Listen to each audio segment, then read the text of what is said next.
جانور کے حوالہ سے یاد رکھیں کہ جانور تین طرح کے اس میں قربان کیے جا سکتے ہیں، ایک اونٹ، دوسرا گائے اور تیسرا بکرا چرا۔ اب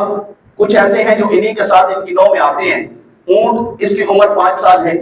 5 سال سے ایک دن بھی قمری مہینہ، چاند کا مہینہ جو ہے اس کے حساب سے ایک دن بھی اگر کم ہے تو قربانی نہیں لگے گا،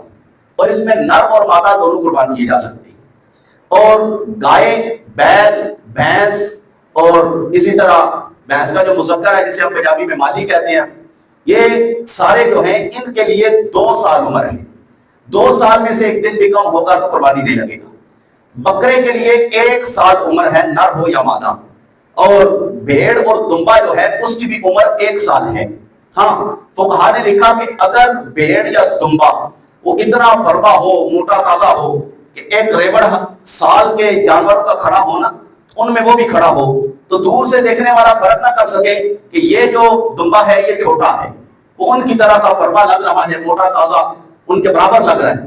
تو پھر اس کی قربانی کرنا جائز ہے۔ لیکن اس کی بھی کم از کم عمر ہے، اور وہ ہے 6 ماہ، 6 ماہ سے کم نہ ہو۔ اگر 6 ماہ عمر ہے، سال کے جانور کے برابر لگتا ہے تو اس کی قربانی کرنا بھی جائز ہے۔ جانور کا کان کٹا ہوتا ہے،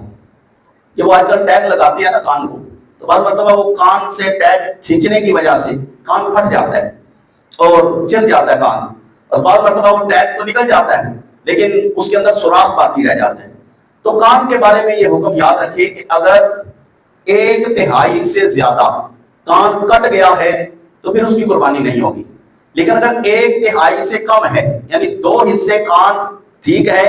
اور 1 حصہ یا اس سے کم، یعنی 3 میں سے 1 حصہ یا اس سے کم کٹا ہے، تو وہ جانور قربانی لگ سکتا ہے، قربانی کرے گا، واجب ادا ہو جائے گا، لیکن بہتر یہ ہے کہ بے عیب جانور لے،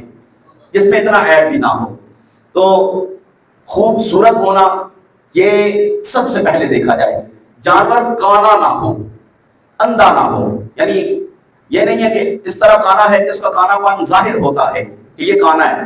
ہاں، اگر اس کی آنکھ تھوڑی ٹیڑھی ہے جسے ہم پہنگا کہتے ہیں تو وہ کہا نے لکھا وہ قربانی لگ جائے گا، لیکن کانا نہ ہو۔ اسی طرح اس کے دیگر جو اعضاء ہیں وہ سارے درست ہوں، اس کی دم، اس کی ٹانگیں اور باقی جتنے اعضاء ہیں۔ اگر ناک کٹی ہوئی ہے تو علماء نے لکھا کہ وہ قربانی نہیں لگے گا۔ خصی جانور کے بارے میں سوال کیا جاتا ہے کہ کیا خصی جانور قربانی لگ سکتا ہے؟ جی، خصی جانور قربانی لگ سکتا ہے۔